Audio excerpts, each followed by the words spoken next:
oras. Gihatod kaninyo sa EXL Magkabuhay. Buhay at makulay ang buhay sa EXL Magkabuhay. Ang takna ato karato sa atong bag-ong construction partner, Century Peak Cement, Cementodo para sa Pilipino. Panyawan Health Testimonies, testimonya sa tinuod nga kaayuhan. Mahulagway na mo sa imong suso. Kanang breast cancer, magdugo mo, sakit. Ang ako mag-anak, nga na daw sila silingan nga breast cancer. Makabuto na ang ihan tutoy. Naayo sa panyawan. Ang kusuwayan na ako. Gisuwayan ako. Mawa ang sakit. May nakaayog yun. Kaling panyawan. Nag-reduce siya sa capsule. Maayog yun panyawan. Panyawan Herbal Capsule User, certified. Para di madaling masira ang ngipin ng pamilya, ngayon pa lang, Unique toothpaste for brushing every after kumain. dahil ang unique toothpaste, may Max Protect formula. Ngipin ay Max Alaga, Max Protektado pa.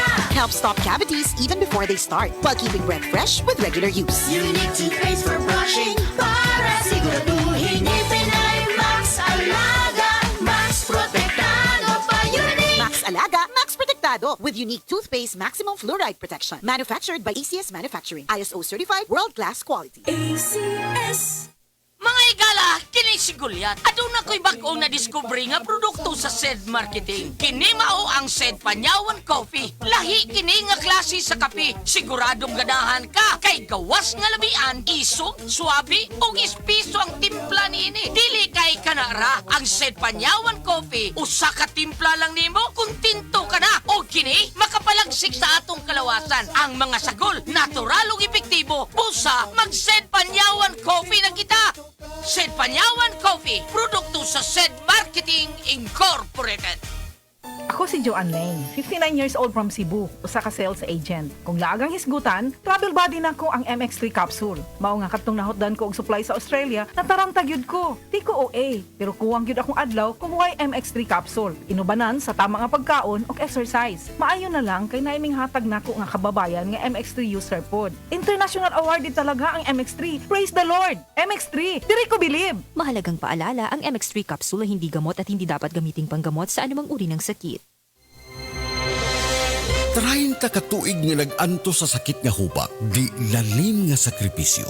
Apan sa dihang nag-A1, 30 katuig yun ta ako daladala. Kanang muatakin ang hubak, unsay bation? Sakit ako ang dughan, likod, malipong, maawat ang tanan ang kapoy, di yun. Unya mag-apas ka sa imong ginhawa. O ba, luya, dili kayo pukusga. siya si Inday Kababat, 53 anyos, taga Kalinan, Davao City. Day, Bakit kayo, naulihan dyan akong panglawas pa. Kining urasa, dalit ka nato sa A1. Sa A1, mga testimonya dili scripted, dili binayran, tinuod nga kasinatian. Mga igala, may adlaw ka natong tanan! Kini si Kuya Gulyat ninyong adunay na ilhan nga lamian kaayong tabliya, ang Don Pepe Tabliya. Sa kaubotong kalami, walay mudili, sa Don Pepe nga tabliya, kini mao'y paborito. Mag-Don Pepe. Don Pepe Tabliya, sarap ni bay. Kung makatilaw ka, magpangita ka. Sa mga workaholic, epektibo ang atong Paragis Bila-Bila Herbal Coffee. Sama na lang ni Roland De La Cruz, nga taga Mati, Davao. Roland de la Cruz sa Purok Isla, Barangay Central, Purok President. anong ganahan man kay ka sa kape? Sa Bila-Bila Coffee, laskig ang imong lawas o mayo ang imong lihok. Basta laskig niya kondisyon, makalihok kag may sa trabaho. Kung di ka kainom, mura magluya na ka? Murag luya-luya, lahi ra gyud. Tungod kay nindot gyud ang Bila-Bila Coffee. Kini ginamat sa GFMQ Marketing. Kay sa Paragis Bila-Bila, dili na ka mag-agwanta pa. Pagbasa sa ikasampung kabanata ng Aklat ni Juan, ang talinhaga tungkol sa pastol, talata 1 hanggang 42.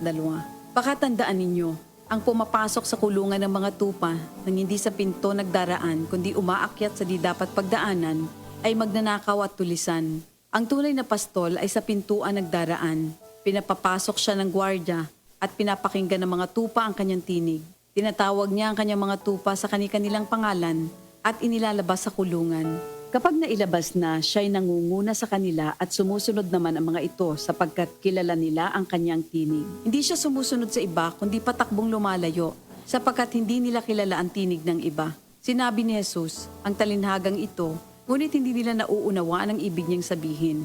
Kaya't muling sinabi ni Jesus, pakatandaan nyo, ako nga ang pintuang dinaraanan ng mga tupa. Ang mga nauna sa akin ay mga magnanakaw at mga tulisan, ngunit hindi sila pinapakinggan ng mga tupa. Ako ang pintuan. Ang sinumang pumapasok sa pamamagitan ko ay maliligtas. Papasok siya't lalabas at makakatagpo ng pastulan. Dumarating ang magnanakaw para lamang magnakaw, pumatay at manira. Naparito ako upang ang mga tupa ay magkaroon ng buhay, ng isang buhay na masagana at ganap. Ako ang mabuting pastol. Iniaalay ng mabuting pastol ang kanyang buhay para sa mga tupa. Ang bayaran ay tumatakas kapag may dumarating na asong gubat.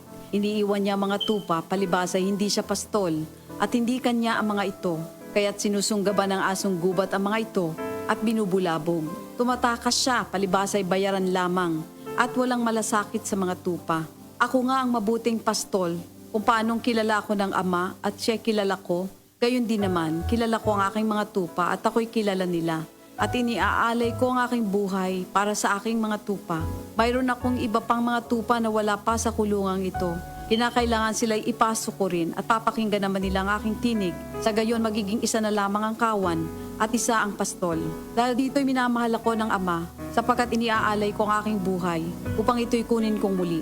Walang makakakuha ng aking buhay kusa ko itong ibinibigay. Mayroon akong kapangyarihang ibigay ito at kuning muli. Ito ang utos na tinanggap ko sa aking Ama. Dahil sa mga pananalitang ito, hindi na naman nagkaisa ng palagay ang mga Hudyo. Marami sa kanila nagsabi, talagang sinasapian na ito ng demonyo at nababaliw. Bakit ba kayo nakikinig sa kanya? Sinabi naman ng iba, hindi nakakapagsalita ng gano'n ng isang sinasapian ng demonyo. Nakakapagpagaling ba ng bulag ang demonyo? Taglamig na noon at kasalukuyang ipinagdiriwang sa Jerusalem ang pista ng pagtatalaga ng templo. At habang naglalakad si Jesus sa templo, sa portiko ni Solomon, pinaligiran siya ng mga Hudyo at sinabi sa kanya, hanggang kailan mo ba kami ilalagay sa alanganin? Kung ikaw nga ang Kristo, sabihin mo na ng tuwiran. At sumagot si Jesus, sinabi ko na sa inyo, ngunit ayaw ninyong maniwala. Ang mga ginagawa ko sa pangalan ng aking Ama ay nagpapatotoo tungkol sa akin. Ngunit ayaw ninyong maniwala sapagkat hindi kayo kabilang sa aking mga tupa. Nakikinig sa akin ng aking mga tupa. Nakikilala ko sila. Sumusunod sila sa akin. Binibigyan ko sila ng buhay na walang hanggan. Kailan may hindi sila mapapahamak at hindi sila maaagaw sa akin ninuman. Ang aking Ama na siyang nagbigay sa kanila, sa akin, ay lalong dakila sa lahat at hindi sila maaagaw ninuman sa aking Ama. Ako at ang Ama ay iisa. Ang mga pinuno ng mga Hudyo muling dumampot ng bato upang batuhin siya. Kaya't sinabi sa kanila ni Jesus, marami akong mabubuting gawang ipinakita sa inyo mula sa Ama. Alin ba sa mga ito ang dahilan at ako'y inyong gustong batuhin? Sumagot ang mga pinuno ng mga Hudyo, hindi dahil sa mabubuting gawa kaya ka namin babatuhin, kundi dahil sa paglapastangan mo sa Diyos, sapagkat nagpapanggap kang Diyos, bagamat tao ka lamang. Tumugon si Jesus, di ba nasusulat sa inyong kautusan? Sinabi ko, mga Diyos kayo. Mga Diyos ang tawag ng kautusan sa mga pinagkatiwalaan ng salita ng Diyos at hindi maaaring ipawalang bisa ang sinasabi ng kasulatan. Ako'y pinili at isinugo ng Ama. Paano ninyo ngayon masasabing nilalapastangan ko ang Diyos? Dahil sa sinasabi kong ako ang anak ng Diyos? Kung hindi ko ginagawa ang mga pinapagawa ng aking Ama, huwag niyo akong paniwalaan. Ngunit kung ang ginagawa ko ay ang mga ito, paniwalaan ninyo ang aking mga gawa kung ayaw ninyong maniwala sa akin. Sa gayon matitiyak ninyong nasa akin ang Ama at ako'y nasa Kanya. Kaya tinangka naman nilang dakpin si Jesus ngunit siya'y nakaalis. Muling pumunta si Jesus sa ibayo ng Jordan sa puok na dating pinagbautismohan ni Juan. Habang naroroon siya'y maraming lumalapit sa Kanya. Sinasabi nila, si Juan ay walang ginawang himala, ngunit totoo ang lahat ng sinabi niya tungkol sa taong ito. At doon, maraming sumampalataya kay Jesus. Ito ang salita ng Diyos. Ako si Radyoman, Buena Alguno. Kining balita hatod kanato sa Paragis Bilabila, Liniment Oil sa mga dunay rheuma ug arthritis, labi na sa mga nag-edad og 50 anyos pataas. Haplas na sa Paragis Bilabila, Herbal Liniment, usa ka matang sa herbal nga tanom nga makaalim sa pagpanakit, pagpanghubag ug pagpanghupong. Paragis Bilabila, Herbal Liniment, ang haplas nga all-in-one. O karon sa atoang balita. 17 ka mga kaso sa pertosis o hutoy ang nataho sa lalawigan sa Bohol karong tuiga. Ang Provincial Health Office ni Pahibao, nagikan sa buwan sa Enero ngadto sa Marso, 12 ka mga kaso sa pertussis ang ilahang nakonfirmar. Hinuon wa pagikataho nga namatay sa Bohol sa mao nga sakit diin nagunang simptoma ang gahi nga pag-ubo. Kadtong balita hatod kanato sa Paragis Bila-Bila. Liniment Oil, manuhot-suhot ang kahang. We're building dreams and building lives together with Cebu Home and Builders Center. We'll live at ease with peace of mind together with Cebu Home and Builders Center. Step into a future that's brighter. Build a home of comfort and style with Cebu Home and Builders Center. Building together. Gulya t-shirt. Happy Mart! Blouses. Happy Mart! Underwear. Happy Mart! Sapot sa kabataan. Happy Mart! Pantalon. Happy Mart! H-A-P-P-Y. M-E-R-T! Happy Mart!